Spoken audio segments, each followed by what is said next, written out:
أعوذ بالله من الشيطان الرجيم. بسم الله الرحمن الرحيم.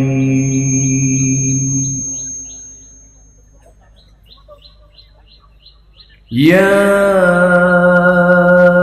أيها الذين آمنوا اتقوا الله ولتنظر نفس ما قدمت لغد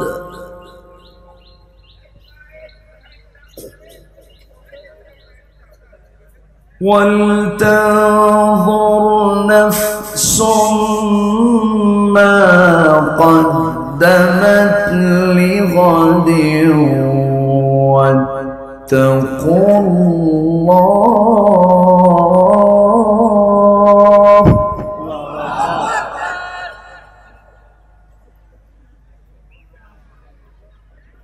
إن الله خبير بما تعملون.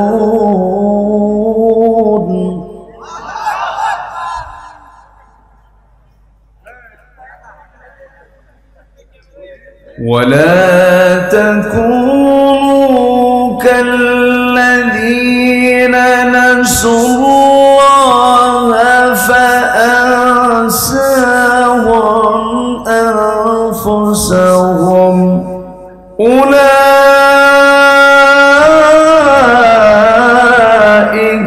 هم الفاسقون.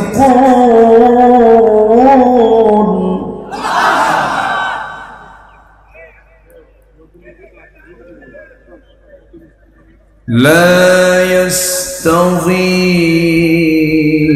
أصحاب النار وأصحاب الجنة.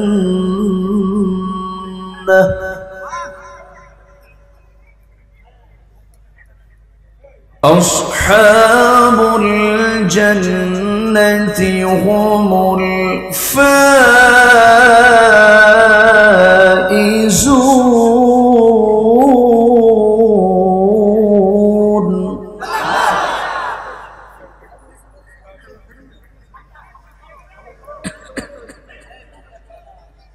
الله أكبر.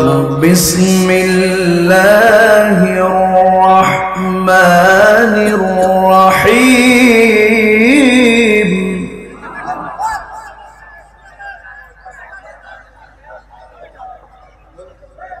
إن الله وملائكته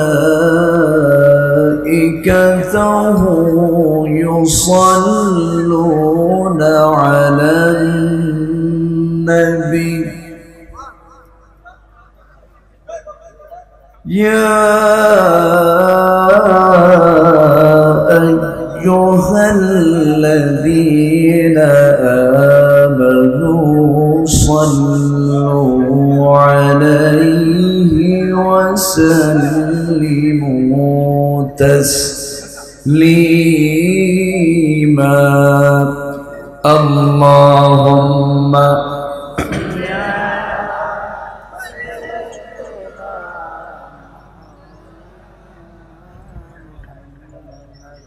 وعلى آله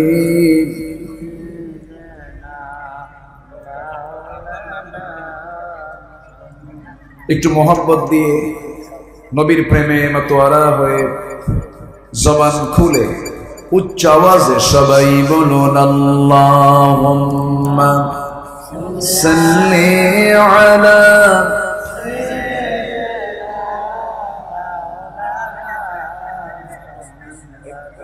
وعلى آل سيدنا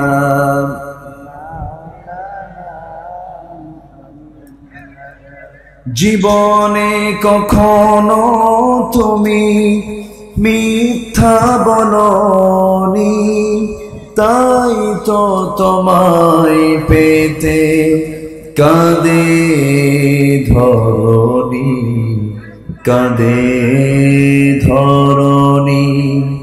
তোমারই মতো নেতা পেতে, তোমারই মতো নেতা পেতে পৃথিবী এখন হে রাসূল, হে রাসূল আল্লাহুম্মা সাল্লি আলা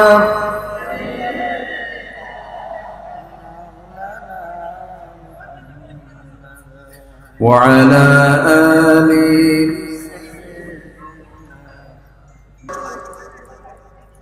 কোরআনে কারীমের গুরুত্বপূর্ণ একটি সূরা, যে সূরাটার নামই হলো সূরাতুল হাশর। সূরাতুল হাশর, হাশরের দিন সামনে আমাদের সবার আছে না নাই? আসতে বলবেন না, আছে না নাই?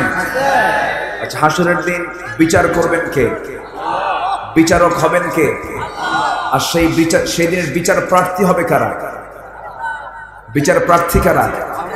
আচ্ছা, সেই দিন বিচারক হবেন আল্লাহ তাআলা, আর বিচার প্রার্থী হব আমরা। সেই দিনের বিচারে দুনিয়ার আদালতে বিভিন্ন দিনকে রাত করা হয়, রাতকে দিন করা হয়।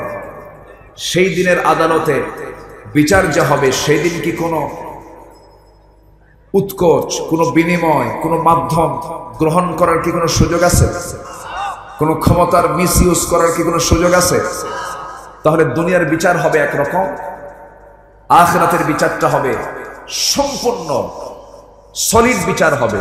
কারণ আহকামুল হাকিমিন, বিচারকদের বিচারক তিনি কে? আসতে বলবেন না কে? আল্লাহ তাআলা। আমার ভাইয়েরা, আল্লাহ রাব্বুল আলামিন এই পৃথিবীতে আমাকে আপনাকে পাঠিয়েছেন, নির্দিষ্ট একটি সময় দিয়ে পাঠিয়েছেন। আমি আপনি দুনিয়া থেকে বিদায় নিয়ে নেব। বিদায় নেওয়ার পর সামনের যে দিনগুলো আছে, কবর থেকে শুরু করে নিয়া মিজান, পুলসিরাত, হাউজে কাউসার, কিয়ামত, এই যে দিনগুলো সামনে পড়ে আছে সব মিলে তার নাম হচ্ছে আলামুল আখিরাহ, আখিরাতের জিন্দেগি। সেই দিন একটা ভয়াবহ দিন হবে, সেই দিনটা হচ্ছে হাশরের দিন। 50,000 সানা, 50,000 বছর চলে যাবে, বিচারে শুরু হবে না। সেই বিচারের দিনকে বলা হচ্ছে হাশরের দিন। সবাইকে এক জায়গায় করে বিচার করবেন কে বলেন? এই সূরার নামের, এই সূরার নামটাও কি? হাশর, সূরাতুল হাশর। আল্লাহ তাআলা সূরাতুল হাশরের 59 নম্বর সূরা 18 নম্বর আয়াত আল্লাহ তাআলা ঈমানদারকে ডাক দিয়ে বলছেন, ইয়া আইয়ুহাল্লাযীনা আমানু ইত্তাকুল্লাহা ওয়ালতানজুর নাফসুম মা কদ্দামাত লিগাদিন ওয়াত্তাকুল্লাহ ইন্নাল্লাহা খাবীরুম বিমা তা'মালুন। জোরে বলুন আল্লাহু আকবার। ঈমানদারকে ডাক দিয়ে বলছেন, ঈমানদারেরা, এই পৃথিবীতে আমি তোমাকে পাঠিয়েছি, তোমার জন্য 1 নম্বর হুকুম হলো তুমি কাউকে ভয় করবে না। জীবন চলার পথে সবচেয়ে বেশি ভয় করবে তুমি কাকে? আসতে বলবেন না, কাকে ভয় করবে? আল্লাহকে ভয় করবে। এই ভয় কিন্তু দুনিয়ার কোনো ভয়ের মতো ভয় নয়। আমরা হিংস্র প্রাণী বাঘকে দেখেও ভয় পাই, হিংস্র প্রাণী সিংহকে দেখেও ভয় পাই, বিষাক্ত সাপ দেখেও ভয় পাই, কারণ তার বিষাক্ত কামড়ে আমার জীবন নাশ হয়ে যেতে পারে। এই জন্য আমি সাপকে ভয় পাই। এই ভয় সেই ভয় নয়, আল্লাহর ভয়টা হলো, আল্লাহ বলছেন বান্দারে তুমি আমাকে ভয় করবে। কেমন ভয়? সেই ভয়টা হলো এই দুনিয়াতে আমি তোমার জন্য যেটা হালাল করেছি হালালটাকে তুমি ধরবে, যেটাকে আমি হারাম করে দিয়েছি হারামটা তুমি বর্জন করবে। কেন হারামটা বর্জন করবে? কেন হালালটা ধরবে? এর মূল উদ্দেশ্য হলো হালাল জীবন যদি তুমি গ্রহণ করতে পারো, এর রেজাল্ট হলো আমি তোমাকে চিরস্থায়ী জান্নাতের মালিকানা দিয়ে দেব। আর যদি হারামকে গ্রহণ করতে যাও, এই হারাম গ্রহণ করার জন্য আমি তোমাকে জাহান্নাম দিয়ে দেব। একটা কথা স্পষ্ট হয়ে গেল, আমার মৃত্যুর পরে দুইটা জায়গা ক্লিয়ার থাকবে। একটা জায়গা হলো জান্নাত, আরেকটা জায়গা কি বলেন? আসতে বলবেন না, আরেকটা জায়গা কি? জাহান্নাম। সেই জাহান্নামের কাজ দুনিয়াতে করার সুযোগ আছে না নাই বলেন? আবার জান্নাতের কাজ করার সুযোগ আছে না নাই? যে বান্দা জান্নাতের কাজ করবে সেটাই হলো তাকওয়ার পথ, আল্লাহকে ভয় করার পথ। তাকওয়া শব্দটা ওয়াকিয়ুন থেকে এসেছে। ওয়াকিয়ুন মানে হলো বেঁচে থাকা, বিরত থাকা, অর্থাৎ সমস্ত প্রকার গুনাহ কবিরা থেকে বান্দা নিজেকে যে পরহেজ রাখতে পারে সেই হচ্ছে মুত্তাকি বান্দা। আমার বন্ধুগণ, আমি আপনি এই দুনিয়াতে ওই চেতনায় চলতে পারবো না। খাওয়া দাওয়া ফুর্তি করো, দুনিয়াটা মস্ত বড়, এই কথা হবে কাফেরদের কথা, এই কথা হবে ফাসিকদের কথা, এই কথা হবে জালিমদের কথা। ইমানদারের কথা হবে ইচ্ছা অনুযায়ী চলতে হলে আমার ইচ্ছায় নয়, চলতে হবে আমার আল্লাহর ইচ্ছায়। কার ইচ্ছায়? কার হুকুমে? কার নিয়মে? আল্লাহর। আমার বন্ধুগণ, একটু কান লাগান। আল্লাহ তাআলা বান্দাকে বলছেন, বান্দারি সকল প্রকার হারাম থেকে তোমাকে বাঁচতে হবে, সকল হারামকে তোমার হারাম বলে জানতে হবে। একটা বিষয় আমি আপনাদেরকে বলতে চাচ্ছি, আজ থেকে ১৫০০ বছর আগে আমার নবীর জন্ম হয়েছে যে মক্কায়, সেই মক্কার মাটিতে রাসূল যখন নবুয়ত পেলেন, সেই মাটিতে মদ ছিল কি ছিল না? আস্তে কোন কেন? জেনা ছিল কি ছিল না? সুদ ছিল কি ছিল না? কিন্তু আমার নবীজি যখন কোরআন দিয়ে যখন সমাজ পরিচালনা করলেন, এই সমস্ত মদ, জুয়া, জেনা, ব্যভিচার, এই সমস্ত অপকর্মকে সেই সমাজে ছিল না বন্ধ হয়েছিল? বলেন, ছিল না বন্ধ হয়েছিল? বন্ধ হয়েছিল। কেন? রাসূল এগুলোকে বন্ধ করেছেন কিসের আইন দিয়ে? বলেন, কিসের আইন দিয়ে? বলেন, কোরআনের আইন। তাহলে আমার নবীর জন্ম যখন হয়েছিল সেই সময় মদ, জুয়া, জেনা, ব্যভিচার, সুদ, ঘুষ এগুলো সব ছিল। নবীজি তার নবুয়ত লাভের পর কোরআনটা দিয়ে, বিভিন্ন আন্দোলনের মধ্য দিয়ে, সংগ্রামের মধ্য দিয়ে, জিহাদের মধ্য দিয়ে আল্লাহর জমিন, আল্লাহর দিন কায়েম করে এই সমস্ত অপকর্মগুলো তিনি সমাজ থেকে উৎখাত করে ফেলেছেন। আজকের সমাজে আমরা দাবি করছি আমরা মুসলমান। আমার দেশে 90% মুসলমান। আমি এখন একটা প্রশ্ন করব আপনাদের, আমার দেশে এই মুহূর্তে মদের বোতল আছে না নাই? আসতে বলবেন না, আছে না নাই? আচ্ছা, জুয়া, জেনা, সুদ, ঘুষ, তাহলে আগেও ছিল, এখনো আছে। কিন্তু আমরা জাতিতে কি? আমরা কি মুসলমান? আমরা কি বলেন? মুসলমান। আমরা এমন মুসলমান মদের প্র্যাকটিস করি, আমরা এমন মুসলমান আমরা সুদের প্র্যাকটিস করি, আমরা এমন মুসলমান আমরা বেশ্যাবৃত্তির লাইসেন্স দিই। কথা কি বলবো? কথা বলি? কোন আপত্তি নাই তো? জোরে বলি ইনশাআল্লাহ। জানেন কিনা আপনারা? জানি না।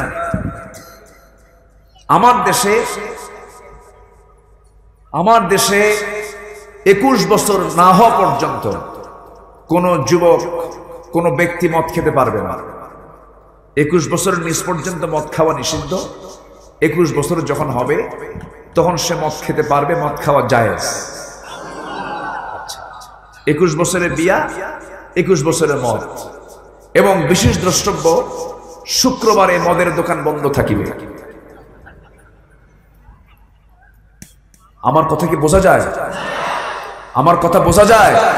আচ্ছা, এটি কি কোরআনে আছে? হাদিসে আছে? কোন ইসলামে আছে? কোথাও কি আছে? তাহলে এটা নাজিল করলো কে? এটার মূল স্বপ্নদ্রষ্টা কে? এটা যে আসছে এটার মূল স্বপ্নদ্রষ্টা কে? শয়তান। বলেন কে? বলেন বলেন বলেন বলেন কে? বলেন কে? শয়তান। আবার এই মদারুগুলো মদ খাইয়া আবার হজও করতে যায়, আছে না? আবার কোথায় যায়? হজে। সম্মানিত ভাইয়েরা, এইরকম সিস্টেম করে জান্নাত পাওয়ার কোনো কায়দা নাই। জান্নাত পেতে হলে সকল হারাম ধরতে হবে না ছাড়তে হবে? সকল হারাম ধরতে হবে না ছাড়তে হবে? ছাড়তে হবে। দেহের রক্তকে হারাম বানাবো না হালাল বানাবো? চিন্তা করতে হবে। কিন্তু নামাজে দাঁড়াচ্ছি, মদের বোতল, মদ খাইয়া আমার রক্ত কি হলো? বলেন বলেন বলেন বলেন, কি হলো? হারাম হারাম। আচ্ছা, ব্যবসা না করে ফোন বাজে কার? রিংটোন বাজে কার? এগুলো মনে হয় বাজতেছে না। রিংটোন গুলো বন্ধ করে দেন। বাজতেছে না? মাশাআল্লাহ, ওখানে দিয়েছে, উনি চলে গেছেন। ফোন বাজুক, হুজুরের 12টা বাজুক।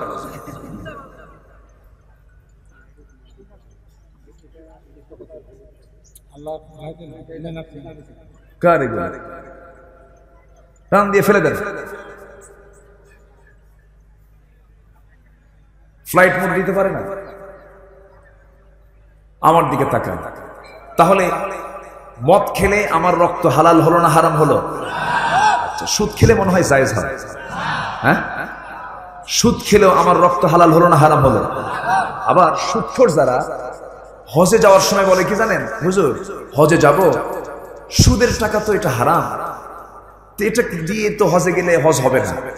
অতএব আমার বাবার কিছু পৈতৃক সম্পত্তি আছে, এটা বিক্রি করে সলিড টাকা দিয়ে হজে যাব।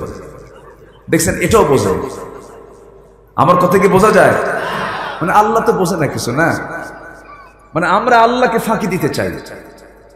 ভাইরা, কিচ্ছু না, শুধু হারামকে ছাড়বো, হারামকে ছাড়বো, হালালকে ধরবো। হারাম ছাড়বো, আমাদের আন্দোলন হবে একটাই, হারাম ছাড়বো, হালাল ধরবো, আল্লাহর জান্নাতে প্রবেশ করবো। কারণ আল হালালু বাইয়িন ওয়াল হারামু বাইয়িন। রাসূলের হাদিস, হালাল স্পষ্ট, হারামও স্পষ্ট, কোথাও কোনো অস্পষ্টতা নাই কোরআনে, সব বলে দিয়েছেন।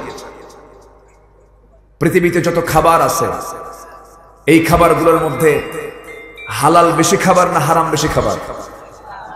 তালিকা কোনটা বেশি? হারামের তালিকা হালালের তালিকা? হালালের তালিকায় বেশি। এই যে আম গাছের নিচে বসে আছে, এটা আম গাছ না? কি গাছ? আম গাছ। এক আমের প্রজাতি আছে, এক চাঁপাইনবাবগঞ্জের এক আমের মানে বাগানের মালিককে বললাম, উনি বলতেছে যে একটা আমই আছে 280 জাতের আম আছে, 280 জাতের। রাজভোগ, রানীভোগ, গোপালভোগ, ফজলি, চোষা, আর কি কন, ন্যাংরা, হিমসাগর, রূপালী, হাড়ি ভাঙ্গা, মাজা ভাঙ্গা, আছে না নাই? কত জাতের আম আছে।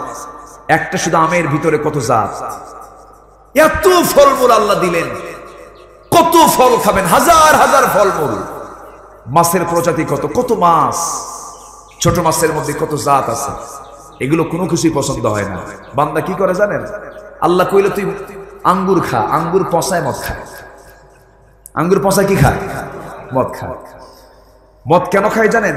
মদ খাওয়ার মূল উদ্দেশ্য হলো সে নিজেকে ফ্রেশ রাখতে চায়, মাথার ব্রেন যেন আউট হয়, তাহলে তো ফ্রেশ। মাথার ব্রেন আউট হলে কি হয়? ফ্রেশ হতো অন্য জগতে আছে। আমি তো রাজা, গাঁজা খাইছি, রাজা হইছি, বোঝেন নাই? সম্মানিত ভাইয়েরা, তাহলে আল্লাহ জানেন বান্দার জন্য কোনটা হারাম, বান্দার জন্য কোনটা হালাল করতে হবে। এই জ্ঞান আমার ব্যাপারে সবচেয়ে বেশি রাখেন কে? আসতে বলবেন না কে? আল্লাহ তাআলা। আমার ভাইয়েরা, আমার বন্ধুগণ, একটু কান লাগাবেন। একটা আইডিয়া নিয়ে মাহফিল থেকে আমাদের যাওয়া উচিত। আমরা একটু মনোযোগ দিয়ে শুনব।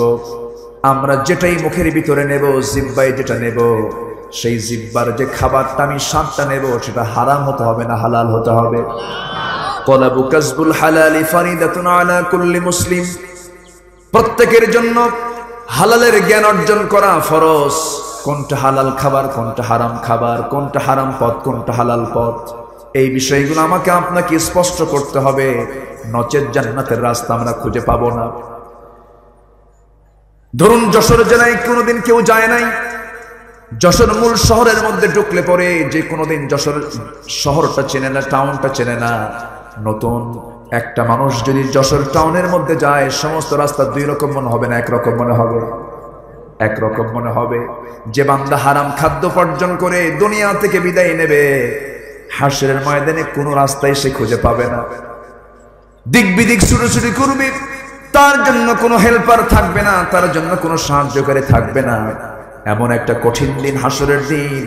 সে হাসরের ময়দানে আল্লাহ তাআলা বলছেন, বান্দারে আমি তোমাকে কিছু আইডিয়া দিচ্ছি, তুমি এই সমস্ত আমলগুলো করবে।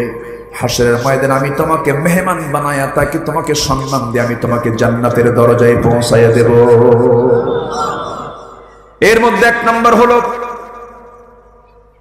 তুমি আমাকে ভয় করবে, হারাম থেকে বেঁচে থাকবে, হালালকে তুমি গ্রহণ করবে, জেনার দিকে যাবে না, জেনার কারবার করবে না, বিয়ের দিকে তুমি চলে যাবে, পরনারীর দিকে তাকাবে না। আজকের সমাজের সবচেয়ে বড় ফিতনা হলো নারী ফিতনা। কি ফিতনা বলেন? কি বলেন? কি ফিতনা? নারী ফিতনা। আজকে মুসলমানদের ঈমানকে নষ্ট করার জন্য, মুসলমানদের তাহজিব তামাদ্দুনকে ধ্বংস করার জন্য ইহুদি খ্রিস্টানদের সবচেয়ে বড় অস্ত্র হলো মেয়েদেরকে উলঙ্গ করে রাস্তায় বের করে দেওয়া। আজকে কি এই ওদের যে ষড়যন্ত্র, এই ষড়যন্ত্র তারা কি ফেল মেরেছে না পাশ করেছে? পাশ করেছে। আপনি রাস্তায় বের হন, আমার দেশ মুসলমান দেশ, রাস্তার মোড়ে মোড়ে, মার্কেটের মোড়ে মোড়ে, বাজারের মোড়ে মোড়ে অর্ধলগ্ন মহিলাদের অংশগ্রহণ এখন কম না বেশি? আসতে বলবেন না, কম না বেশি? বেশি। ছেলে মেয়ে অবাধ মেলামেশা, স্বামী স্ত্রী কোনো পরিচয় তারা বহন করে না, অথচ কি পরিচয় তারা বহন করে? কলেজের ক্যাম্পাসে বসে আছে, শিশু পার্কে বসে আছে, রাস্তার মোড়ে মোড়ে বসে আছে, আড্ডা দিচ্ছে, বিভিন্ন জায়গায় যাচ্ছে। এগুলোকে হরদম আমাদের চোখের সামনে আসে না নাই? এই দৃশ্যগুলোকে হালাল দৃশ্য না হারাম দৃশ্য? বলেন, একটু জোরে বলেন, এটা কি হালাল না হারাম? আমরা কেউ কিছু বলি? আমরা কেউ কিছু বলি? বলিও। অবলীলায় এই সমস্ত অপকর্মগুলো চালিয়ে যাচ্ছে। একটা যুবক একটা যুবতীকে রাস্তায় নিয়ে হাঁটে, আমরা মুসলমান চেয়ে থেকে দেখি, যখন বলা হয় এই যুবক তোমার সঙ্গে এই ছেলেটা কে যায়, বলতেছে শি ইজ মাই গার্লফ্রেন্ড। যখন মেয়েকে বলা হয় এই মেয়ে তোমার সঙ্গে এই যুবকটা কে, হি ইজ মাই বয়ফ্রেন্ড। তাহলে বয়ফ্রেন্ড এবং গার্লফ্রেন্ড বলতে পৃথিবীতে কোনো বৈধ পরিচয় আছে? আসতে বলবেন না, পরিচয় আছে? তাহলে এরা কোন পরিচয় দিচ্ছে? এরা এই পরিচয়ের বৈধতা কারা দিল? এই পরিচয়ের জন্য বৈধতা কে দিয়েছে তাদেরকে? অবশ্যই এটার জন্য সমাজ, রাষ্ট্র দায়ী। আসতে বলবেন না, জোরে বলুন ঠিক কিনা? এগুলো বন্ধ করার জন্য, এগুলো বন্ধ করার জন্য হাজার দিন ওয়াজ করেও এগুলো বন্ধ হবে না। পুলিশের 1.5 হাত লাঠির পিটন খেলে সব সোজা হয়ে যাবে। এই জন্য প্রশাসনের শক্ত শাসনের দরকার আছে না নাই? আসতে বলবেন না, আছে না নাই? আচ্ছা, গার্লস স্কুলে ছেলে যায় না মহিলা যায়? মহিলা যায়। কিন্তু গার্লস স্কুলের সামনে কিছু এতিমের মতো বসে থাকে কিছু যুবক, আছে না নাই বলেন তো? এতিমের মতো যে বসে থাকে, কেউ কিছু কয়? গার্জিয়ানরা যদি একটু সতর্ক থাকতো, এই জায়গায় তারা আসিস কেন, এখানে কি করিস, তা তো বলেই না। এতিমের মতো বসে আছে। মেয়েটা কখন বের হবে, টার্গেট করা মেয়ে, বোঝেন নাই?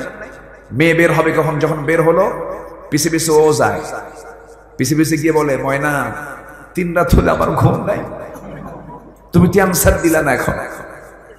এই সমস্ত দৃশ্যগুলো আজকে আমরা দেখতে দেখতে আমাদের চোখে হয়ে গেছে হালাল। চোখে কি হয়েছে আমাদের?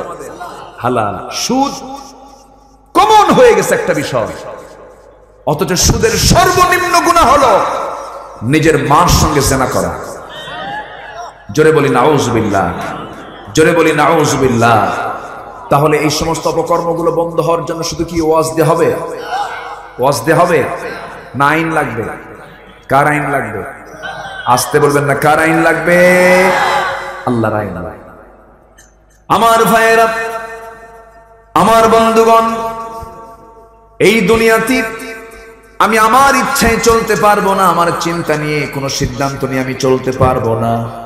আল্লাহ তাআলা কোরআন দিয়েছেন, বান্দারে তোমার জীবনের যত সমস্যাগুলো আছে কোরআনের সামনে তুমি অ্যাপ্লাই করো, সব জবাব কোরআন দিয়ে দেবে। তোমার যত সংকট হচ্ছে কোরআনকে তুমি বলো, সব সমাধান কোরআন দিয়ে দেবে। আমার বন্ধুগণ, আল্লাহ তাআলা বান্দাকে জানিয়ে দিয়েছেন, বান্দা তুমি কোথায় চলে যাও। ফাআইনা তাযহাবুন ইন হুয়া ইল্লা যিকরুল লিল আলামিন লিমান শাআ মিনকুম আন ইয়াস্তাকিম ওয়া মা তাশাউনা ইল্লা আন ইয়াশা আল্লাহু রাব্বুল আলামিন। জোরে বলুন আল্লাহু আকবার। বান্দা তুমি কোথায় দৌড়াও, কোন দলের পিছনে যাও, কোন অর্থের পিছনে যাও, কোন ব্যবসার পিছনে যাও, কোন হারাম কাজের দিকে তুমি চলে যাও, ওই দিকে যেও না যে তোমাকে জাহান্নামের দিকে নিয়ে যাবে। এমন নেতার নেতৃত্ব মেনো না যে নেতা হাসরের ময়দানে তোমাকে জাহান্নামের মধ্যে ঢুকায় নিয়ে যাবে। কারণ ইয়াওমা নাদউ কুল্লু উনাসিম বিইমামিহিম, সেই হাসরের ময়দানে প্রত্যেক ব্যক্তি তার নেতা সহ হাজির হবে। প্রত্যেক ব্যক্তি তার নেতা সহ হাজির হয়ে যাবে। নেতা যদি জাহান্নামে চলে যায় তোমাকে জাহান্নামে যেতে হবে, নেতা যদি জান্নাতে যায় তুমি জান্নাতে চলে যাবে। এই জন্য দুনিয়াতে আমার সেই ব্যক্তি নেতা হবে যেই লোকটা আমার জান্নাতের লাইন দেখাতে পারবে। আসতে বলবেন না, জোরে বলেন ঠিক কিনা। কিন্তু আজকে নেতা শব্দটা আজকে কলঙ্কিত করেছে কিছু দুষ্ট মার্কা নেতাগুলো। আমি কি বলতেছি? অধিকাংশ নেতৃত্ব আজকে গড়ে উঠেছে আমার দেশে নামাজ কেন্দ্রিক না বেনামাজি কেন্দ্রিক। নেতা হতে হলে এক নম্বর গুণ হলো তাকে কি হতে হবে?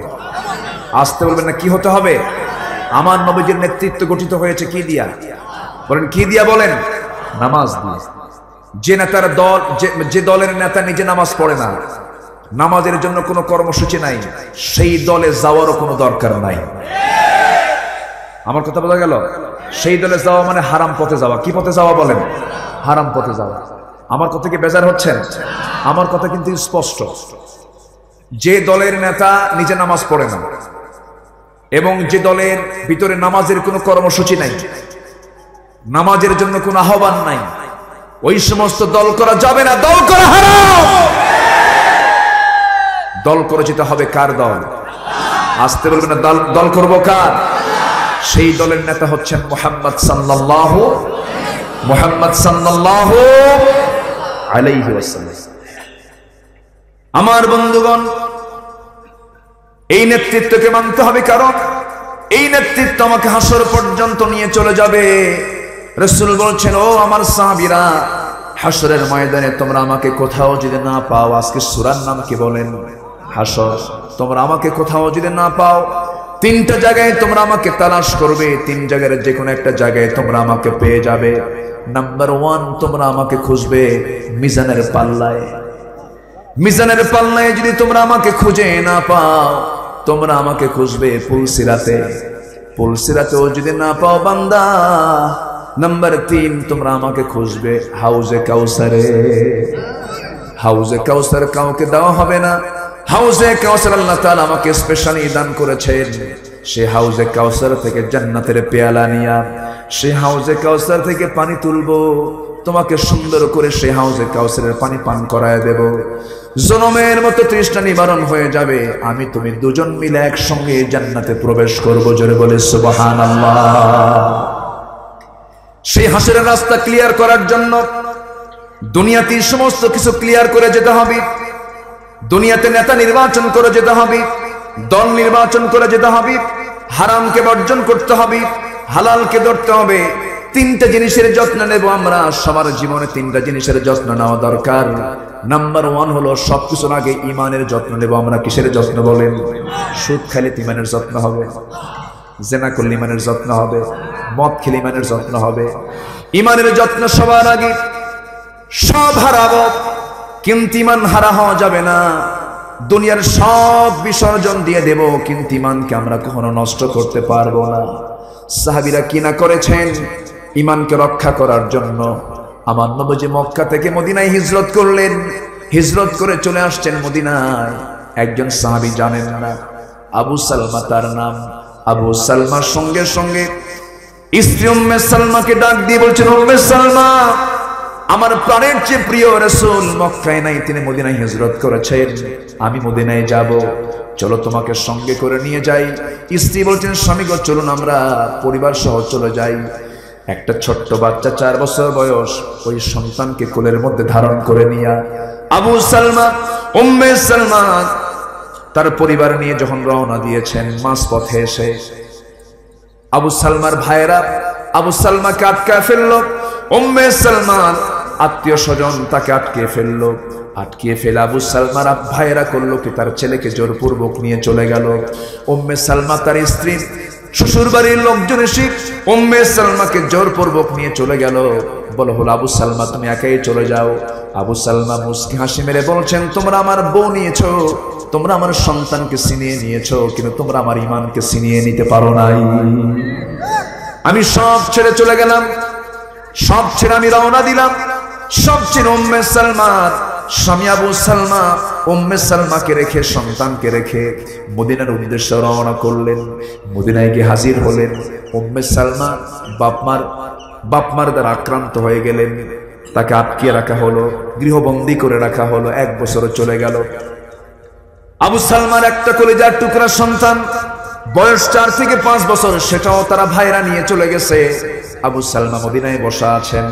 উম্মে সালমা আবু সালমার মাঝে গভীর মোহাব্বত ছিল, স্বামী স্ত্রী মোহাব্বতটা গভীর ছিল। এত গভীর মোহাব্বত ছিল যে একদিন কথা বলতে তিনি হঠাৎ করে বলছেন, উম্মে সালমা তার স্বামী আবু সালমাকে ডাক দিয়ে বলছে, আমার স্বামী গো, একটা কথা বলবো। কি কথা? আমি আপনার স্ত্রী, আপনি আমার স্বামী, আমি আপনাকে দারুণ ভালোবাসি, কিন্তু আমি আপনার ভালোবাসা একটু পরীক্ষা করতে চাই। কি পরীক্ষা বলো তো? আমার স্বামী আবু সালমা, তুমি আমাকে কেমন ভালোবাসো? দারুণ ভালোবাসি। তাহলে একটা প্রশ্ন করি। কি প্রশ্ন? আল্লাহ কি করবেন জানি না, আমি উম্মে সালমা তোমার আগে যদি দুনিয়া থেকে বিদায় নিয়ে নেই, তুমি আমার স্বামী দুনিয়াতে বেঁচে আসুক, আমি উম্মে সালমা দুনিয়া থেকে বিদায় নিয়েছি, আমার বিদায়ের পর তুমি কি অন্য কোন স্ত্রী গ্রহণ করবে নাকি? মুস্কি হাসি মেরে যখন এই প্রশ্ন করেছেন, আবু সালমা মুস্কি হাসি মেরে উত্তর দিয়ে বলছে, স্ত্রী তোমার মন কি চায়, তুমি কি মনে করো, আমি কি বিয়ে করব নাকি? উম্মে সালমা বলছেন, আমার স্বামীকে আমি আপনাকে দারুণ ভালোবাসি, আমার মন চায় আপনি যেন বিয়ে না করেন। মেয়েরা এই ক্ষেত্রে উদার না কৃপণ? বলেন বলেন বলেন বলেন। মেয়েরা এই ক্ষেত্রে কি একটু কৃপণ হয়। এত কৃপণ হয় যে আপনি যদি আপনার বইয়ের সামনে যদি জান্নাতের হুরের গল্প করেন তাও হিংসা করে। কি কথা কি বুঝতেছেন? এটা মেয়েদের নেচার। মেয়েরা এমনই হয়। আল্লাহ তাদের কেমন করে বানিয়েছেন।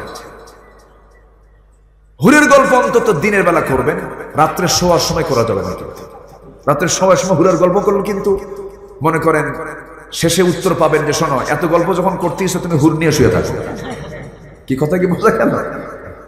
মেয়েরা এই ক্ষেত্রে একটু উদারতার তাদের ভাবটা হয়। সাহাবীদের জীবনে তো দেখতে পেলাম, আমার নবীজি খোদ দোয়া করছেন খাদিজার জন্য। খাদিজা প্রথম স্ত্রী, খাদিজার জন্য দোয়া করতেছেন, আল্লাহ তাআলা আমার খাদিজা জীবনে আমার জন্য যা কিছু করেছে, জীবন যৌবন অর্থ সম্পদ সবকিছু উজাড় করে দিয়েছে, আমার নবীজির এমন কোন দোয়া নেই যে দোয়াতে খাদিজার জন্য দোয়া মিস ছিল। একটা সময় তিনি খাদিজার জন্য দোয়া করতেন। বিশেষ বিশেষ দিন যখন আসতো, নবীজির বারবার তার খাদিজার কথা মনে হয়ে যেত, চোখে পানি চলে আসতো। হয়তো ঈদের দিন, কোরবানির দিন গোশতগুলো সুন্দর করে টুকরো টুকরো করে ভাগ করে নিয়ে আমার নবীজি তিনি খুঁজে বেড়াতেন আমার খাদিজার বান্ধবী কারা ছিল। খাদিজার বান্ধবীদের বাড়িতে বাড়িতে গোশতগুলো পৌঁছা দিয়ে খাদিজার স্মৃতিচারণ করতেন, খাদিজার জন্য দোয়া করতেন। আমার নবীজি খাদিজার জন্য এমন করে একদিন দোয়া করতেছেন, পিছনে আম্মা জান আয়েশা সিদ্দিকা বসা আছেন।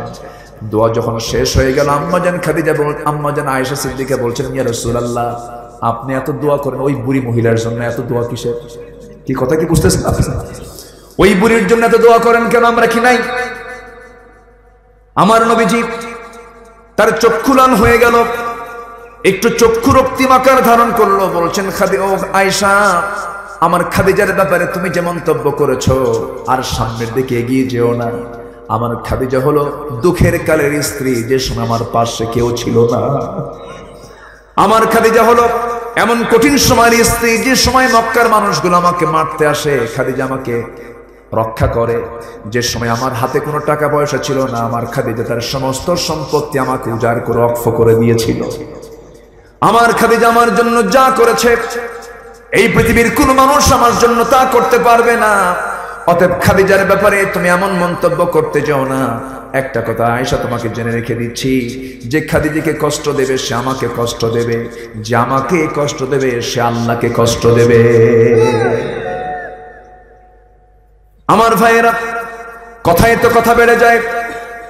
উম্মে সালমা রাদিয়াল্লাহু তাআলা আনহার এই কথা শুনে আবু সালমা বললেন, তোমার মন যেহেতু চাচ্ছে আমি যেন দ্বিতীয় কোনো বিবাহ না করি, যাও, আমি তোমাকে পাক্কা সিদ্ধান্ত জানিয়ে দিলাম। তোমার যদি আগে মৃত্যু হয়ে যায়, আমার আগে তোমার মৃত্যু যদি হয়ে যায়, আমি বাকি জীবনে দ্বিতীয় কোনো নারী আমার ঘরে আনবো না, আমি বিয়ে করব না। কিন্তু আমার স্ত্রী উম্মে সালমা, তোমার মতো দোয়া, তোমার মতো চিন্তা আমি করতে যাব না। কারণ এমনটা যদি হয়, তোমার আগে যদি আমার মরণ হয়ে যায়, তুমি যদি বিধবা হয়ে যাও, সেই সময় কি হবে? এই জবাবটা আমি তোমাকে আগে দিয়ে দিচ্ছি। উম্মে সালমা শোনো, তোমার আগে যদি আমার মরণটা হয়ে যায়, তুমি যদি বিধবা হয়ে যাও, আমি তোমার জন্য এমন দোয়া করব না, সম্পূর্ণ উল্টা দোয়া করব। কারণ বিধবার মতো যন্ত্রণা নিয়ে তুমি দুনিয়াতে থাকো, আমি এটা চাবো না। আমার মৃত্যুর পরে তুমি যদি বিধবার কাতারে চলে যাও, আমি তোমার জন্য দোয়া করি আল্লাহ তাআলা যেন আমার চাইতে উত্তম স্বামী যেন আল্লাহ তোমাকে জুটাইয়া দেয়। যেরকম সুবহানাল্লাহ। আবু সালমার দোয়া কবুল হইল, স্বামীর দোয়া কবুল হয়ে গেছে। উম্মে সালমা স্বামীকে হারায় ফেললেন। আবু সালমা মদিনায় চলে গেছেন, ওই যে বিদায় নিয়েছেন। একটা বছর পর উম্মে সালমা মক্কা থেকে লুকোচুরি করে সন্তানটাকে চুরি করে নিয়ে, সন্তানটাকে কোলে লালন করে কোলে ধারণ করে নিয়ে মদিনার উদ্দেশ্যে রওনা দিয়েছেন। সবার চক্ষু ফাঁকি দিয়া মদিনায় যখন পৌঁছে গেছেন, মদিনায় পৌঁছে যখন গেছেন, সেই সময় ফজরের আজান হচ্ছে, বেলাল আজান দিচ্ছেন। আজান যখন হয়ে গেছে, উম্মে সালমা মদিনায় হাজির। উম্মে সালমা মদিনায় হাজির হওয়ার পর আজান শুরু হলো, নামাজটা শুরু হয়ে গেছে। নামাজের পরপরই একটা জানাজার সংবাদ চলে এলো, আসসালাতু আলাল মাইয়িত, জানাজা হবে একজন মাইয়িতের জন্য, কে মারা গেছে। সঙ্গে সঙ্গে সংবাদ চলে এলো, আবু সালমা গত রাত্রে দুনিয়া থেকে বিদায় নিয়েছে। উম্মে সালমা মদিনায় ঢুকলেন, আবু সালমা দুনিয়া থেকে বিদায় নিল। আকাশ থেকে যেন তিনি ভেঙে পড়লেন। উম্মে সালমা চোখের পানি আটকাতে পারছেন না। জানাজা শেষ হয়ে গেল, জানাজা রাসূল পড়ায়া দিলেন। রাসূল জানাজা পড়ায়া দেওয়ার পর রাসূল বলছেন, সাহাবীরা, আমার আবু সালমার জানাজা শেষ হয়ে গেল। একজন সাহাবীর সামনে দাঁড়ায় বলছেন, ইয়া রাসূলুল্লাহ, আবু সালমা এমন দিনে মারা গেল যেই দিনে উম্মে সালমা মদিনায় হাজির হয়ে গেছে। রাসূল আশ্চর্য হয়ে গেলেন। রাসূল বলছেন, তাই নাকি? উম্মে সালমা আসছে নাকি? হ্যাঁ। তোমরা আমাকে বিধবার সামনে নিয়ে যাও। বিধবার সামনে না হলো, উম্মে সালমার সামনে রাসূল হাজির হয়ে গেলেন। কোলে একটা ছোট্ট বাচ্চা, রাসূল হাতটা আগায় দিলেন, সন্তানকে কোলে নিয়ে বললেন, উম্মে সালমা চিন্তা করো না, আমি হলাম এতিমদের সর্দার, তোমার সন্তানের সমস্ত দেখাশোনার দায়িত্ব আমি রাসূল নিজের কাঁধে উঠায় নিলাম। জোরে বলুন সুবহানাল্লাহ, আর জোরে বলুন সুবহানাল্লাহ। আমার ভাইয়েরা, এরপর রাসূল বলছেন, উম্মে সালমা কান্নাকাটির কোনো প্রয়োজন নাই, বিধবা হয়েছে। আমার অনেকগুলো সুন্দর সুন্দর সাহাবী আছে, অনেক গুণের সাহাবী আছে, অনেক তাকওয়া পরহেজগার সাহাবী আছে, তাদের সঙ্গে তোমার বিয়ে হয়ে যাবে। উম্মে সালমা সঙ্গে সঙ্গে বলছেন, ইয়া রাসূলুল্লাহ, আমার স্বামী আবু সালমাকে আমি দারুণ ভালোবাসি। আমার স্বামীর জায়গায় পৃথিবীর কোনো পুরুষকে আমি বসাতে চাই না। আমার জীবনে আমার বিয়ের কোনো প্রয়োজন নাই। উম্মে সালমা যখন এই জাতীয় কথা বলে ফেললেন, আমার নবজি মাথা নিচু করে থাকলেন, কোনো জবাব দিতে পারলেন না। সঙ্গে সঙ্গে উম্মে সালমার ঈমানের এই দৃঢ়তা দেখে, আবু সালমার এই দৃঢ়তা দেখে আবু সালমার দোয়াটা আগে কবুল হয়ে গেছে। জিবরিল আমিন এসে বলছেন, ইয়া রাসূলুল্লাহ, উম্মে সালমা এত পবিত্র নারী যে উম্মে সালমার জন্য পৃথিবীর কোনো পুরুষ উপযুক্ত নয়, আপনি তাকে বিয়ের প্রস্তাব দিয়ে দেন। জোরে বলুন সুবহানাল্লাহ। আমার কথা কি বোঝা যায়? ওই সমস্ত সাহাবীদের মূল লক্ষ্য ছিল কার সন্তুষ্টি? আসতে বলবেন না, কার সন্তুষ্টি?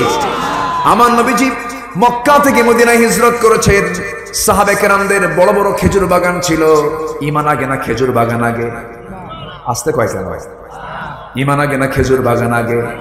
কয়টা জিনিসের যত্ন আমরা নেব? মনে আছে? বলেছি কয়টা? কয়টা বলছি? আরো আছে কয়টা? সবাই শুনতে রাজি তো? জোরে বলি ইনশাআল্লাহ, আর জোরে বলি ইনশাআল্লাহ। আমার ভাইয়েরা, খেজুর বাগান ছেড়ে দিলেন, বিশাল বড় বড় বড় বিজনেস ছেড়ে দিলেন সাহাবীরা। বউ বাচ্চা সব বাদ দিয়া, বউরা ইসলাম কবুল করে নাই, সন্তান ইসলাম কবুল করে নাই, সেই সমস্ত পরিবারের সমস্ত মায়াজাল সব কিছু ত্যাগ করে তারা চলে এসেছেন ঈমান রক্ষা করার জন্য। আর আমার দেশে এমন পরিবারও আছে, একটা পরিবারে 4 ভাই 4টা দল করে। আছে না নাই? 4 ভাই 4 দল করে।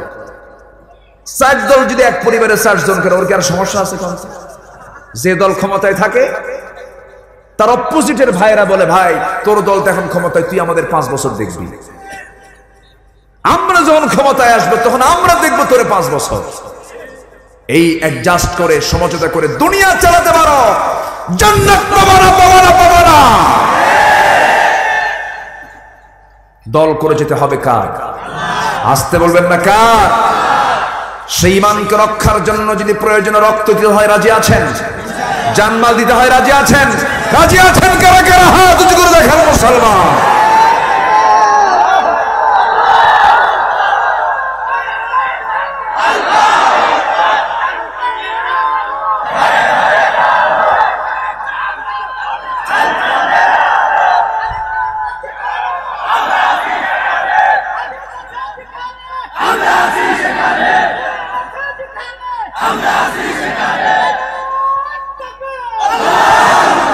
আল্লাহ তুমি কবুল করো, জোরে বলি আমিন।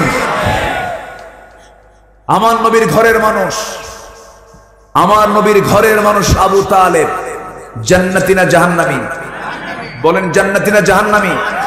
রাসূল কি অ্যাডজাস্ট করছেন? সমঝোতা করেছেন? রাসূল বলেছেন, চাচা আপনি আমার সম্পর্কের চাচা হতে পারেন দুনিয়া, কিন্তু আসল সম্পর্ক হবে আপনার ঈমানের সাথে। ঈমান আনুন। আবু তালেব বলল, মুহাম্মদ পারবো না। রাসূল বললেন, চাচা আমারও কিছু করার নাই। কে বাবা? আমি তো আমার 2টা ছেলে, জাফরকে দিয়েছি তোমার হাতে, আলীকে দিয়েছি তোমার হাতে, আমার আবার ঈমান আনা লাগবে? রাসূল বললেন, চাচা জাফর আর আলী ওরা ঈমান এনে ওদের জান্নাতে ওরা যাবে, আপনাকে ঈমান আনতে হবে। আবু তালেব বলছে, মুহাম্মদ তোমার জন্য আমি জেল পর্যন্ত খাটলাম। জেলও খাটছে কিনা? শিব আবু তালেব যার নাম, ইতিহাস সবার জানা আছে। মক্কার কুরাইশরা করলো কি? বলল, মুহাম্মদ তুমি যে দ্বীনের প্রচার করতেছ, এগুলো যদি বন্ধ না করো, তোমাদের সঙ্গে সকল প্রকার লেনদেন, কথাবার্তা, আচার ব্যবহার, ব্যবসা বাণিজ্য সবকিছু বন্ধ, সবকিছু বয়কট করা হলো। আবু তালেব বলল, আবু তালেব যদিও কাফের, আবু জেহেলকে বলল, আবু জেহেল তোর এই বয়কটকে আমিও মানি না, আমার ভাতিজা মোহাম্মদ এমন কিছু করে নাই যে তুই বয়কট করবি। শেষ পর্যন্ত কাফের হয়েও আবু তালেব নবীর পক্ষ অবলম্বন করে সেও বয়কটে চলে গেল নবীর সাথে। সে কি বয়কট! এবং রাসূলকে আবু তালেব কিন্তু কম ভালোবাসে না, প্রচন্ড ভালোবাসা দিয়েছে। কিন্তু ভালোবাসা দিয়ে জান্নাত পাওয়া যাবে না। ভালোবাসা পেতে হলে ভালোবাসা দিয়ে নয়, আনুগত্য দিয়ে জান্নাত নিতে হবে, ঈমান নিয়ে জান্নাত নিতে হবে। আমাদেরকে অনেক বলে, হুজুর খুব ভালোবাসি, বলে হুজুর খুব ভালোবাসি, কিন্তু হুজুর নামাজ পড়ি না। তাহলে কি লাভ হলো?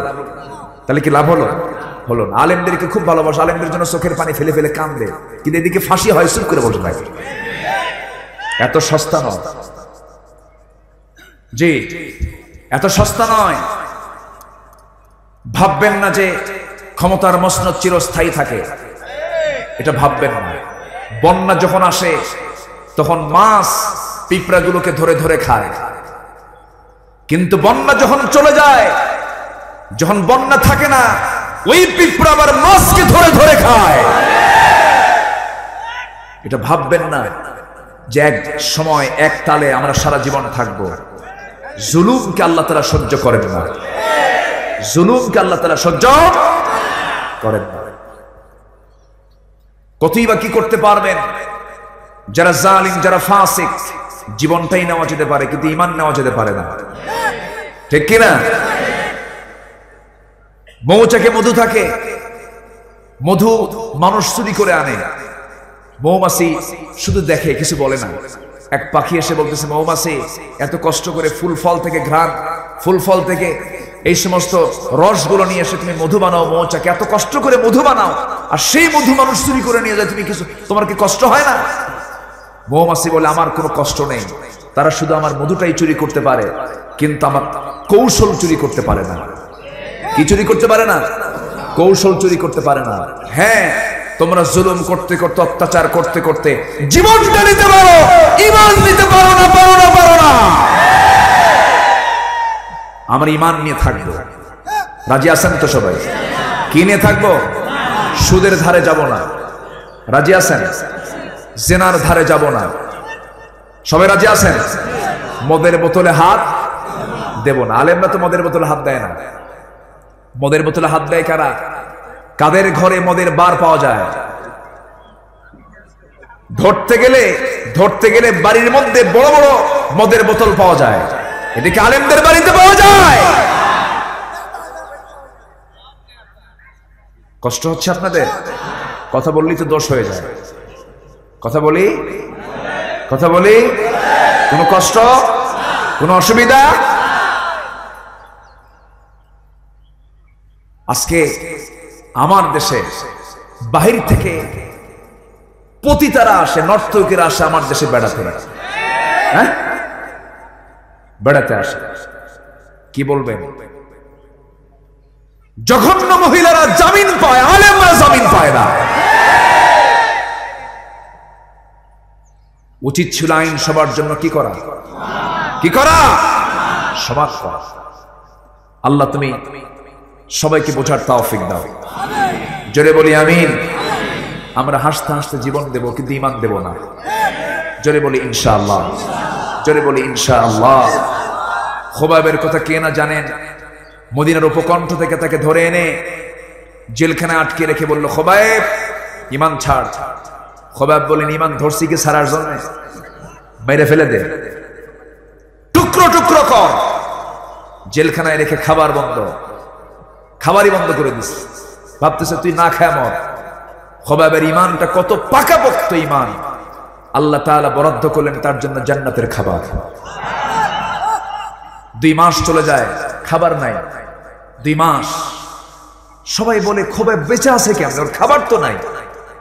শেষ রাতের দিকে এক কুরাইশ নেতা সামনের দিকে তাকায়, দেখে কে যেন আঙ্গুরের ছড়া ঝুলায় রেখেছে। একটা করে আঙ্গুর খায় আর আল্লাহর নামের জিকির করেন খোবায়। জোরে বলে সুবহানাল্লাহ। সে আল্লাহ কি নাই? আসতে বলবেন না, আছে না নাই? যে আল্লাহ আমাকে 24 ঘন্টা নাকের ডগায় অক্সিজেন দিতে পারেন, সে আল্লাহকে আমাকে খাবার খাওয়াতে পারেন না? অন্য খাবার আগে দরকার না, অক্সিজেন আগে দরকার? নাকের সামনে কে দিয়ে রেখেছেন? অনেকে আল্লাহ খাওয়াই কেমনে? তোর নাক বন্ধ কর, দেখ খাওয়াই কেমনে। ঠিক কিনা? এগুলো খাবার আল্লাহ তাআলা ফ্রি করে দিয়েছেন। অক্সিজেন ফ্রি, আকাশের সূর্য ফ্রি। এগুলো যদি ফ্রি না হয়, যদি ভ্যাট আর ট্যাক্স লাগানো হতো, উপায় ছিল? কোন গ্রুপ টিকতো? কোন সম্পদ টিকতো? কে দিয়েছেন? আল্লাহ দিয়েছেন। খোবাব আল্লাহকে ছাড়লেন। ঈমানের যত্ন কাকে বলে দেখে। খোবাব রাদিয়াল্লাহু তাআলা আনহুর কাছে সর্বশেষ প্রস্তাব দেওয়া হলো, খোবাব তোকে তো না খেয়েও মারতে পারছি না, তোর রব তোকে খাবার পাঠায়া দেয়, কি করবি বল? খোবাব বলছেন, তোমরা কি করবে জানি না, আমার পাকা সিদ্ধান্ত হলো আমি ঈমান ছাড়া হতে পারবো না। আমি ঈমানকে ছাড়তে পারবো না। কিন্তু আমার দেশের ঈমানদারদের হাল হলো, নির্বাচন যখন চলে আসে, একটা সিগারেটের প্যাকেট দিলেই ঈমান শেষ। কি পাকা ঈমান! প্যাকেট দেখলে ওর ঈমান শেষ। তো বাবা দিয়া যাও, তোমারে দেব রায়, যাও। আছে না? এই হলো আমার দেশের ঈমান। এই ঈমান নিয়ে জান্নাত পাওয়া যাবে না। ঈমান মানে হলো এমন সিদ্ধান্ত নেওয়া, ঈমান মানে হলো এমন জায়গায় দাঁড়িয়ে থাকা যেন গোটা পৃথিবীর কোন অপশক্তি আমার জায়গা থেকে কেউ আমাকে নড়াচড়া করতে না পারে। আমার ভাইয়েরা, খোবাব রাদিয়াল্লাহু তাআলা আনহুর জীবনে বিশাল বড় পরীক্ষার পাহাড় জমা হয়ে গেল। খোবাবকে বলা হলো, খোবাব আমরা সিদ্ধান্ত নিয়েছি। কি সিদ্ধান্ত? আমরা চূড়ান্ত পাকাপোক্ত করেছি, তোমাকে ফাঁসির কাস্টে ঝুলিয়ে মারবো। তিনি বললেন আলহামদুলিল্লাহ। দেখছেন, সুবহানাল্লাহ বলবেন না? তিনি বললেন আলহামদুলিল্লাহ, মেরে ফেলো তোমরা। আমাকে দুনিয়া থেকে যদি বিদায় করে দাও, ঈমান থেকে আমি এক চুল পরিমাণ নড়ব না। কারণ আমাদের এক নাম্বার কাজ হলো কিসের যত্ন নেওয়া? ঈমানের যত্ন নেওয়া। তাকওয়া থেকে এক চুল পরিমাণ নড়া যাবে না। খুবাইব রাদিয়াল্লাহু তাআলা আনহুর ব্যাপারে যখন আইন চূড়ান্ত হয়ে গেল, তাকে শুলে চড়ে মারবি, শুলের কাস্টে ফাঁসির কাস্টে ঝুলে মারবে, আত্মীয় স্বজন এসে বলল, খুবাইব আমরা তোমার আত্মীয় স্বজন নাকি বংশের মানুষ, তোমার শেষ ইচ্ছা বলতে কোনো কিছু আছে নাকি? খুবাইব সঙ্গে সঙ্গে বললেন, তোমরা আমার শেষ ইচ্ছা যদি পূরণ করতে চাও, আমি দুনিয়ার কোনো খায়েশ আমার নাই, আমার যদি শেষ ওসিয়ত যদি তোমরা পূরণ করতে চাও, দয়া করে আমাকে ওযুর কিছু পানি দিয়ে দাও, ওযু বানাবো, নামাজে দাঁড়ায় আমি আল্লাহর সঙ্গে একটু নামাজে কথা বলবো। ওযুর পানি দেওয়া হলো। ওযুর পানি যখন দেওয়া হলো, ওযু বানালেন, ওযু বানায়া নামাজে দাঁড়ালেন, নামাজে দাঁড়ায়া কথা বলছেন কার সাথে? আসতে বলবেন না, কার সাথে?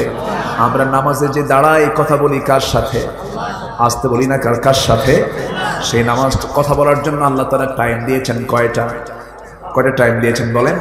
ফজর, জোহর, আসর, মাগরিব, এশা। আল্লাহ বলছেন তোকে আমি 24 ঘন্টা সময় দিলাম বান্দা, তুই খাবি, ঘুমাবি, ব্যবসা করবি, বাণিজ্য করবি, চাকরি করবি, সব কিছু করবি, আমার হালাল পন্থায় তুই চলবি।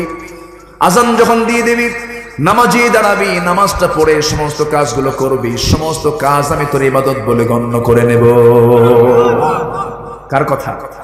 আল্লাহর কথা। নামাজ ছাড়া যে কাজ হবে সেই কাজে বরকত, নামাজ ছাড়া যে কাজ করবে সেই কাজে বরকত, সে কাজে বরকত আছে? বরকত নাই। আমার ভাইয়েরা, খুবাইব করলেন কি?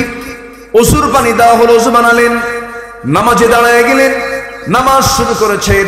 প্রথম রাকাত আস্তে আস্তে করে নামাজ পড়তেছেন, জীবনের শেষ নামাজ। কত সুন্দর না নামাজ! প্রথম রাকাত পড়লেন, সেজদায় পড়ে পড়ে কেঁদে চোখের পানিতে যায় নামাজ ভিজায় ফেললেন। দ্বিতীয় রাকাতে নামাজ পড়তে নিয়ে মনে মনে চিন্তা করলেন, আমি যদি নামাজটা লম্বা করে ফেলি, কাফের মুশরিকরা ভাবতে পারে খুবাইব বুঝে মৃত্যুর ভয়ে নামাজকে লম্বা করছে। তিনি কি করলেন?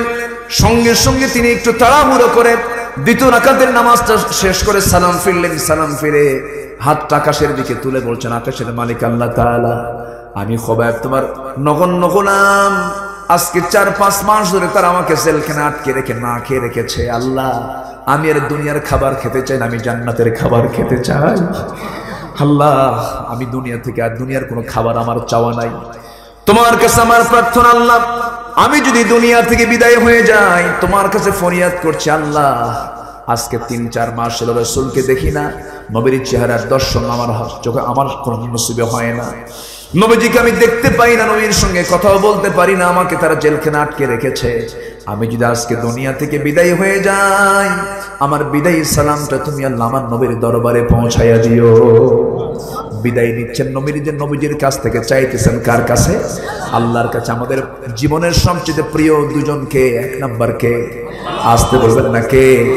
বিপদে কে? আপদে কে? আনন্দে কে? দুঃখে কে? জীবনে কে? মরণে কে? কবরে কে? মিজানে কে? হাসরে কে? সব জায়গায় কে? আল্লাহ তাআলা। এর মাঝে আরেকজনের প্রয়োজন হবে, তিনি হচ্ছেন আমার নবীজি, আমার রাসূল। আমার নবীজিকে আল্লাহ তাআলা এত সম্মান দিয়ে দিয়েছেন, ওই হাসরের ময়দানে, আজকে সূরার নামটা কি বলেন? হাসর। ওই হাসরের ময়দানে সমস্ত উম্মতরা যখন দিশেহারা হয়ে আদমের কাছে যাবি, আদম আলাইহিস সালাম বলবেন, না আমি কিছুই করতে পারবো না, তোমরা নূহের কাছে চলে যাও। নূহ বলবেন, আমি কিছুই করতে পারবো না, তোমরা ইব্রাহিমের কাছে চলে যাও। ইব্রাহিম বলবেন, আমি কিছুই করতে পারবো না, তোমরা ঈসার কাছে চলে যাও, আমি কিছুই করতে পারবো না। সর্বশেষ বলা হবে, তোমরা চলে যাও আখির জামানার পয়গম্বর জনাবে মুহাম্মদুর রাসূলুল্লাহ সাল্লাল্লাহু আলাইহি ওয়াসাল্লামের কাছে চলে যাও। সবাই এসে জমা হয়ে যাবে। আমার নবীজি মাকামে মাহমুদের সিজদার মধ্যে থেকে অঝরে ঝরায় কাঁদবেন উম্মতের জন্য।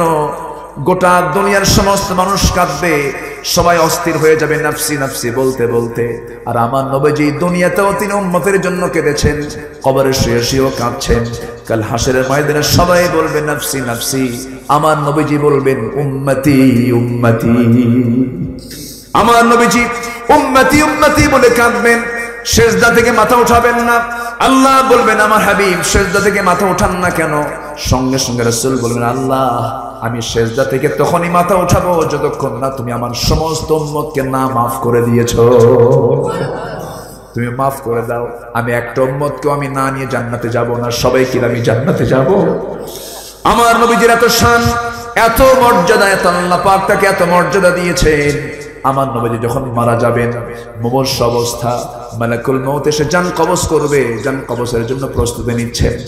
সামনে এসে বসে গেছেন, সালাম দিয়ে বলছেন ইয়া রাসূলুল্লাহ, আল্লাহ তাআলা আপনার কাছে আমাকে পাঠিয়েছেন জান কবজের জন্য নয়, আপনার কাছ থেকে অনুমতি নেওয়ার জন্য। জান কবজ করব নাকি? রাসূল বলেন মালাকুল মউত একটু দেরি করো, আমার ভাই জিবরাইলের সঙ্গে আমি একটু পরামর্শ করি। জিবরাইলকে ডাক দিয়ে বলছেন জিবরাইল, ভাই জিবরাইল, মালাকুল মউত আমার কাছে পরামর্শ চাইতেছে, আমি কি মৃত্যুর জন্য প্রস্তুতি নেব কিনা, আমি কি করব, আপনি একটু পরামর্শ দেন। জিবরাইল বলছেন ইয়া রাসূলুল্লাহ, আপনি কি দুনিয়া চান না আল্লাহর দিদার চান? দুনিয়া চান না আপনি আল্লাহর দিদার চান? রাসূল বলছেন ও জিবরাইল, আমি আর দুনিয়া চাই না, আমি তো আল্লাহর দিদারটা চাই। দিদার চাইতে গেলে তো মৃত্যু ছাড়া কোনো উপায় নাই। আপনি মৃত্যুই কামনা করবেন, এটাই আপনার জন্য বেহতর হবে। আমার নবীজি মৃত্যুর প্রিপারেশন নিয়ে বলছেন মালাকুল মউত জান কবজের প্রক্রিয়া শুরু করে দাও। জান কবজের প্রক্রিয়া শুরু হয়ে গেল। নবীজির জান কবজের প্রক্রিয়ার প্রথম পর্যায়ে যখন বুকে হাতটা রাখা হলো, রাসূল চিৎকার মেরে বলছেন আজরাইল হাতটা সরায়া নাও। দ্বিতীয়বারে রাসূল বলেন আজরাইল হাতটা সরায়া নাও। তৃতীয়বারে হাত রাখছে, হাতটা সরায়া নাও। রাসূল বলছেন মালাকুল মউত তুমি আমাকে মহব্বত করে জান কবজ করতেছো, কিন্তু আমি তো সইতে পারতেছি না। যেন মনে হলো হুদ পাহাড় আমাকে চাপায়া দিয়েছো, আসমান আমাকে চাপায়া দিয়েছো, গোটা দুনিয়া আমাকে চাপায়া দিয়েছো। ওরে আজরাইল, ওরে মালাকুল মউত, এই যদি হয় মৃত্যুর যন্ত্রণা, এই যদি হয় মৃত্যুর কষ্ট, সব যন্ত্রণা সব কষ্টগুলো আমাকে দিয়ে দাও। মৃত্যুর সময় আমার উম্মতরা এত কষ্ট পাবে, আমি তার নবী হয়ে সইতে পারবো না। আমার নবীজি মৃত্যুর সময় আমাকে স্মরণ করেছেন, কবরে শুয়ে শুয়ে স্মরণ করতেছেন, হাসরেও তিনি স্মরণ করবেন। সেই নবীজির বিদায়ী সালামটা খুবাইব কামনা করছেন, আল্লাহ তাআলা আমার বিদায়ী সালামটা তুমি নবীর দরবারে পৌঁছায় দিও। এই কথা বলেই তিনি দেরি করলেন না, মুনাজাত সম্পন্ন করে দৌড় মেরে তিনি চলে গেলেন শুলে কাষ্টের দিকে। সবাই বলছে খুবাইব কেউ কি মরার জন্য দৌড় মারে নাকি? খুবাইব বলছেন তোমরা আমাকে কি চিন্তা করতেছো জানি না, আমি তো মৃত্যুর দিকে যাচ্ছি না, আমি যাচ্ছি আমার আল্লাহ তাআলা আমাকে 8টা জান্নাতের দরজা দেখায় দিতেছে। জোরে বলি সুবহানাল্লাহ। সামনের দিকে আগায় গেলেন, 2টা হাত বাঁধা হলো, 2টা পা বাঁধা হলো। এমন সময় একজন কুরাইশ এসে বলছে ওরে খুবাইব তোর এই জায়গায় মুহাম্মদকে আটকে রাখলে কেমন হতো? মুখের মধ্যে থুতু জমা করে তার মুখে থুতু নিক্ষেপ করে বলছেন আল্লাহর কসম করে বলি আমার চোখের সামনে নবীর একটা পশমের ক্ষতি হবে, আমি তাকে হালে ছেড়ে দেব না। জোরে করে আল্লাহু আকবার, আল্লাহু আকবার। আজকে আমরা ইমানদার, অথচ আমরা ইমানদারের কানে কানে মাঝে মাঝে শোনা যায় নবীর বিরুদ্ধে বক্তব্য, আল্লাহর বিরুদ্ধে বক্তব্য। ইমানদারের দায়িত্ব হলো জান মাল দিয়ে বাতিলদের মোকাবেলা করা। চুপ থেকে বসে থাকা মানে হলো মুনাফিকের লক্ষণ। কিসের লক্ষণ? মুনাফিকের লক্ষণ। খুবাইব যখন থুতু মারলেন, একজন রেগে গিয়ে তরবারি নিয়ে তার ডান হাতে আঘাত করলেন, হাতটা ছিটকে পড়ে গেল। খুবাইব হাসে। বাম হাতে আঘাত করেছে, খুবাইব চিৎকার মেরে মেরে হাসে। সবাই প্রশ্ন করছে খুবাইব তোমার হাত কাটা যাচ্ছে, তুমি হাসো কেন? তিনি বলছেন আল্লাহ তাআলা আমাকে জান্নাতের হুরগুলো দেখায় দিতেছে। জোরে বলি সুবহানাল্লাহ। আরেকজন কাফের এসে তরবারি দিয়া বুক বরাবর ঝুঁকায় দিল, পিঠ দিয়ে বের হয়ে গেল। খুবাইব দুনিয়া থেকে বিদায় নিলেন, হাসতে হাসতে বিদায় নিলেন। খুবাইব আল্লাহর সামনে হাজির হয়ে গেলেন। নবীজি মদিনার মসজিদে সাহাবায়ে কেরামকে নিয়ে আলোচনা করছিলেন, এমন সময় তিনি আলোচনা বন্ধ করলেন। বন্ধ করে তিনি দাঁড়ায় গেলেন 450 মাইল দূরে। কত মাইল দূরে বলেন? 450 মাইল দূরে। জিবরাইল আলাইহিস সালাম ওহী নিয়ে এসেছেন। আমার নবীজির কাছে জিবরাইল 24,000 বার এসেছেন। কত হাজার বার? 24,000 বার এসেছেন। আমার নবীজির সঙ্গে সঙ্গে দাঁড়ায় গেলেন। দাঁড়িয়ে গিয়ে হঠাৎ করে আলোচনা বন্ধ করে বলছেন সালামুন আলাইকা ইয়া খুবাইব, সালামুন আলাইকা ইয়া খুবাইব, সালামুন আলাইকা ইয়া খুবাইব। সাহাবীরা কাঁদে আর বলে হুজুর খুবাইবকে আপনি সালাম দিচ্ছেন কেন? খুবাইবের কি হয়েছে? রাসূল বলছেন ও সাহাবীরা আমার খুবাইব দুনিয়াতে নাই, শহীদ হয়ে গেছে। আল্লাহর জান্নাতের মধ্যে, জান্নাতের পাখি হয়ে জান্নাতের মধ্যে উড়ে বেড়াতেছে। আমার ভাইয়েরা ইমানের যত্ন করতে গেলে সকল স্বার্থকে জলাঞ্জলি দিতে হবে। দুনিয়ার কোন স্বার্থের দিকে তাকালে হবে না। আমার এই পদ চাই, আমার ওই নেতৃত্ব চাই, এগুলো আগে নয়। আমার সবার আগে যত্ন নেব আমরা। কিসের যত্ন বলেন?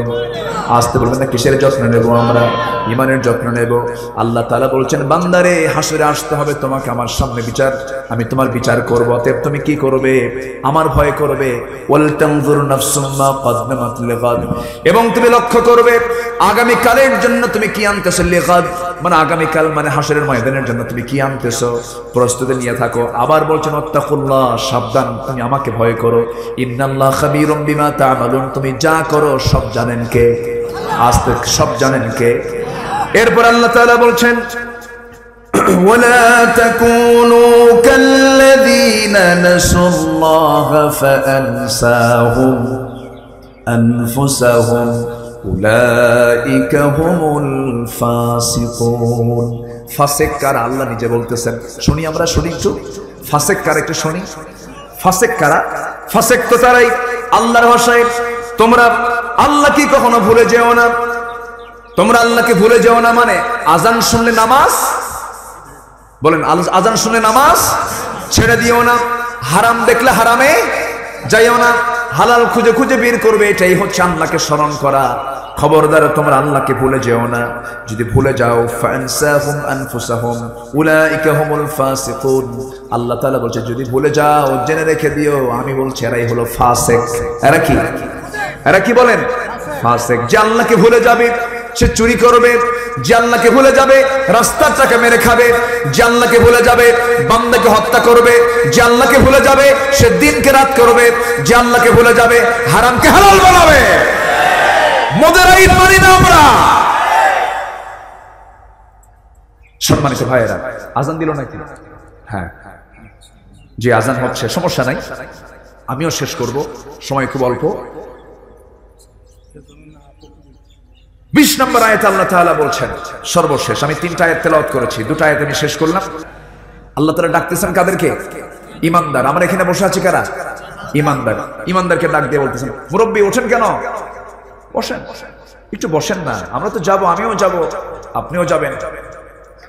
আল্লাহ তাআলা বলছেন, লা ইয়াস্তাবি আসহাবুন নারি ওয়া আসহাবুল জান্নাহ, আসহাবুল জান্নাতি হুমুল ফাইজুন। আল্লাহ তাআলা বলছেন কখনো জাহান্নামের অধিবাসী এবং জান্নাতের অধিবাসী, জান্নাতি আর জাহান্নামী কখনো সমান হতে পারে না। সমান হয়? সমান হবে? সমান হতে পারে না। জেনে রেখে দিও সফল কারা? ফাসিক হলো যারা আল্লাহকে ভুলে যায়। আর সফল কারা? আল্লাহ বলছেন আসহাবুল জান্নাতি হুমুল ফাইজুন, যারা জান্নাতের বাসিন্দা হবে তারাই হলো মূল সফল। জোরে বলে সুবহানাল্লাহ। তাহলে আমরা সফল হতে হলে আমরা কিসের অধিবাসী হতে হবে আমাদের? বলেন, জান্নাতের অধিবাসী। আমরা জান্নাতের অধিবাসী হব। জোরে বলি ইনশাআল্লাহ। নামাজ পড়বো কয় ওয়াক্ত? নামাজ কেউ ছেড়ে দিবেন? নামাজ কেউ ছাড়বো? 5 ওয়াক্ত নামাজ পড়তে রাজি আছেন কার? একটু হাত তুলে দেখান। জোরে বলি ইয়া আল্লাহ। আর জোরে বলি ইয়া আল্লাহ। আমাদেরকে 5 ওয়াক্ত সালাত আদায় করার তৌফিক তুমি আল্লাহ দিয়ে দাও। জোরে বলি আমিন। আরো জোরে আমিন, আরো জোরে আমিন। হাত নামান। কষ্ট পেলেন? আমি শেষ করে দেব, 5টা বাজে। কেউ যাবেন না, সবাই থাকবেন। আমার মা অনেকে এসেছেন না, আমার মাদেরকে বলবো বিশেষ করে, আচ্ছা দায়িত্ব বেশি পুরুষের বেশি না মহিলার বেশি? হ্যাঁ দেখছো, মহিলার বেশি। দেখছে দায়িত্ব বেশি কার? পুরুষের। দায়িত্ব কম কার? মহিলা। আচ্ছা স্বামী স্ত্রীকে খাওয়াবে না স্ত্রী স্বামীকে খাওয়াবে? স্ত্রী স্বামীকে খাওয়াবে। দেখছেন এই কি অশুনল এতক্ষণ ধরে? আচ্ছা নামাজ পড়াবে কে? স্বামী স্ত্রী নামাজে দাঁড়াইছে, ইমাম কে হবে? হ্যাঁ, ইমাম কে আর মুসল্লি কে? ইমাম স্বামী, মুসল্লি স্ত্রী হবে। তাহলে নেতা কর্মীকে চালায় না কর্মী নেতাকে চালায়? নেতা কর্মীকে চালায়। স্বামীর জন্য স্ত্রীকে খোরপোশ দেওয়া ফরজ। খোরপোশ দেওয়া কি ফরজ? যার দায়িত্ব বেশি তার জবাবদিহিতা কম না বেশি? বেশি। তো দায়িত্ব পুরুষের বেশি থাকার পরেও, মেয়েদের দায়িত্ব কম থাকার পরও মেয়েদের জন্য শুধু 4টা কাজ। কয়টা কাজ? এই ওঠে কে? বসেন, একটু ধমক দিলাম, একটু বসেন না। আমি তো শেষ করবো, তো দোয়া করে শেষ করে আমরা থাকলাম। তো দোয়া পর্যন্ত থাকলে কি হবে? থাকেন, বসেন। মেয়েদের জন্য আল্লাহ তাআলা শুধু 4টা কাজ দিয়েছেন। কয়টা কাজ? 4টা কাজ। কিন্তু 4টা কাজই পারে না। জাহান্নামের বাসিন্দা হবে পুরুষ বেশি না মহিলা বেশি? মহিলা বেশি। এই 4টা কাজই তার অপরাধ। এর মধ্যে সবচেয়ে বেশি অপরাধ হলো কি জানেন? সাদা চামড়া হলে না দেখালে ভালোই লাগে না। এটা আছে না নাই? সবচেয়ে বড় সমস্যা হচ্ছে মেয়েদের এটা। না দেখালে হয়, আমার যৌবন দেখবে, সবাই লাফালাফি করবে। এগুলো করা যাবে না। এই জিনিসটা বন্ধ করেন। আপনার চামড়া দুনিয়াতে আপনি ঢেকে রাখুন। আল্লাহ তাআলা জাহান্নামকে ঢেকে রেখে আল্লাহ তাআলা আপনাকে জান্নাত দিয়ে দিবেন। আল্লাহ তাআলা মাদেরকে কবুল করুন। মেয়েদের পর্দা হচ্ছে মাথা থেকে পা পর্যন্ত। আল্লাহ তাআলা এটাকে পর্দা করে দিয়েছেন, বলেছেন তুমি এটা ঢাকো। আচ্ছা, এরপরে 14 শ্রেণীর পুরুষের সঙ্গে মেয়েরা দেখা করতে পারবে। কয়জন? 14 জন পুরুষের সঙ্গে, বাবার সঙ্গে, ছেলের সঙ্গে, ভাতিজা, ভাগিনা, জামাই, নাতি, এরকম করে যাদের সঙ্গে তার বিয়ে হারাম, এমন জাতীয় ছেলের সঙ্গে, এমন জাতীয় পুরুষের সঙ্গে মেয়েরা দেখা করতে পারবে। আর বাকি পৃথিবীর যত পুরুষ আছে দেখা করা যাইবে। আস্তে করে দেখা করা যাইবে। তাহলে বয়ফ্রেন্ড গার্লফ্রেন্ড, আমি আমার ভাষায় বলি, বয়ফ্রেন্ড হচ্ছে ছদ্মবেশী ধর্ষক। আস্তে কোন কেন? আর গার্লফ্রেন্ড হচ্ছে ছদ্মবেশী পতিতা।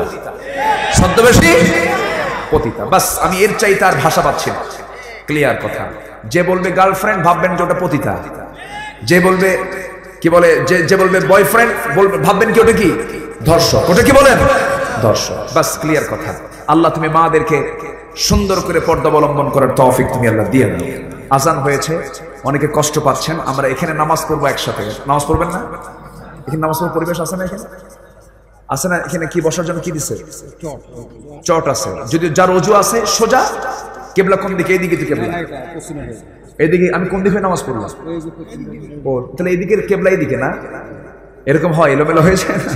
আচ্ছা, তাহলে আমরা দোয়ার পরেই আমরা যাদের ওযু আছে নামাজের জন্য দাঁড়িয়ে যাবো। এখানে মুখে আজান হবে, নামাজ হবে।